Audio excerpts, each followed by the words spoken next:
সাফল্য সাফল্য সাফল্য, হাউ টু গেট সাকসেস। সাফল্য নিয়ে অনেকে ফ্রি অ্যাডভাইস দেয়, বাট এই সাফল্য যে কীভাবে আসবে, কীভাবে পেতে পারি, সেটা সম্পর্কে খুব কম লোকই কিন্তু কথাবার্তা বলে। সো আজকে আমি এই নিয়ে কিছু কথা বলবো। ফার্স্ট ওয়ান, সেট এ ক্লিয়ার গোল। একটা লক্ষ্য ঠিক করো। আজকে আমি এটা হব, কালকে ওটা হব, এদিক দিয়ে ওদিক দিয়ে যাওয়া এটা নয়। যে কোনো একটা লক্ষ্য তুমি ঠিক করো। Take small daily action. প্রত্যেক দিন ছোট ছোট করে এর বিষয়ে কাজ করো। বি কনসিস্টেন্ট, নিয়মিত থাকো। লার্ন ফ্রম মিস্টেক্স, ভুল থেকে শেখো। বি পেশেন্ট, ধৈর্য ধরো। বিলিভ ইন ইয়োর সেলফ, নিজের উপর বিশ্বাস রাখো, এটা খুব জরুরি।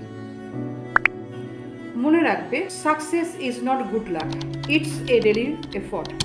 সাফল্য এত সহজে আসে না, বা সাফল্য কোনো সৌভাগ্য নয়, এটা প্রতিদিনের পরিশ্রম। So take action from today, not from tomorrow. Okay? If you like it, please like, comment, share. Thanks for watching.